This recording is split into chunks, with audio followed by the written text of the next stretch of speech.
with Sanjay Jha, who has made some predictions. I don't know where those predictions come from, except that he says there will be a 15%, I think, if I'm not mistaken. I read the headline. Drop in the NDA vote share, Sanjay Jha. Can you elaborate on this, please? Hi, good evening, Rahul. My assumption, and this is not based on just sitting as an armchair critique of the BJP, but having had conversations with people across the country, and also looking at some of the data that has emerged in the first three phases of the election, the fourth is coming out today, is largely based on the fact that the Pulwama factor that probably gave the BJP around 3.5 to 4% vote share in the last election will probably stand obliterated. Point number one. Point number two, I think this election is not about a personality, as somebody joked. There is no wave barring the heat wave. And as a result of this being an election without any triggering factor, the bread and butter issues have become very critical.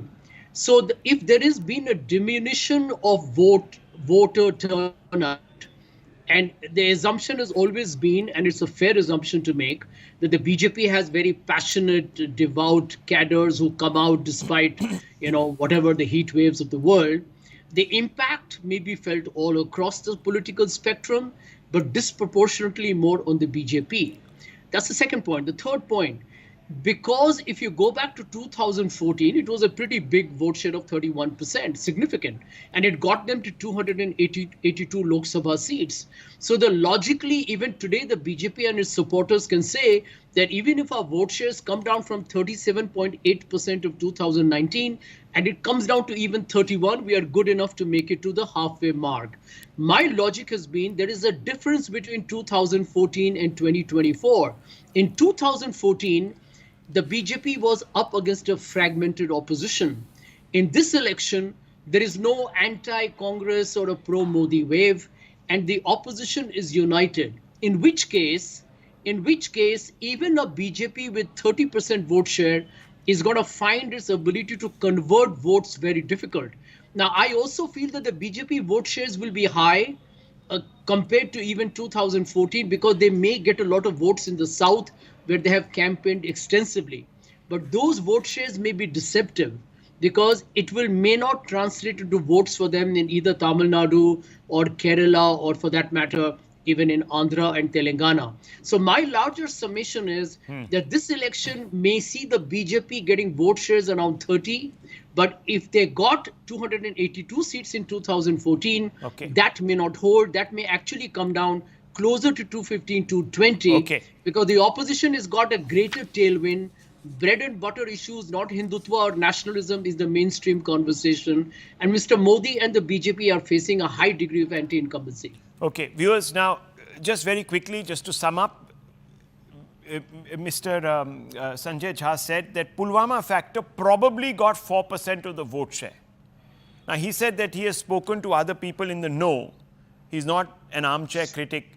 I hope you didn't speak to other armchair critics, but I don't know where we've got this 4% Pulwama vote share impact from. I don't know how that we have even come to mathematically compute the impact of Pulwama. So viewers, we set that aside for 30 seconds. He said there's no personality, there's no triggering factor. Modi is the triggering factor, viewers. Either you're with him or you're against him. He is, without doubt, the massive obelisk that stands between the opposition and New Delhi, the PM's chair. You can't ignore Modi. But then he's the BJP. He is the BJP's number one card. Else in the BJP. And being the BJP's tried and tested number one card, not in one election, not in two elections, but in 48 elections, viewers, over 10 years. You can't dismiss his impact. Okay. And viewers, his impact, there is data to show how the BJP actually benefits when he's on the ticket. Actual data. So you can't discount that either. And there is no anti-Modi wave. Maybe there is no great pro-Modi wave, but there is no anti-Modi wave. Even those horrible hashtags that used to be floated every time the Prime Minister went to Tamil Nadu have disappeared. And then, of course, viewers, is this whole thing about 31%, 282, but this time 30%. Why? Because of the united opposition. So united that Adhir Ranjan Chaudhary today was running around his constituency, Behrampur, with toilet paper, viewers. You know why? Because he was wiping the sweat off his brow. Who put that sweat there? The TMC. And you have to ask yourself, in Kerala, in Tamil, in Bengal, in UP, in Maharashtra, where is the unity? I don't know, I don't see it, but maybe I'm not speaking to the right armchair critics. Anyhow, let me open this up. Dr. Ranganathan, what do you make of this? I've just come to you.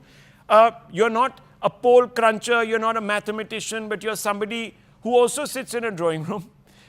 Though you've got it right on a couple of occasions, and big ones too. So maybe you're doing something right.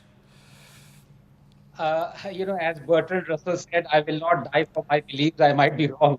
So I belong to that category, Rahul. No, but, there are basically 4 big accusations against Narendra Modi. And I'll give Sanjay one point, which is that these are the most important issues, the 4 that I'm going to just now list out.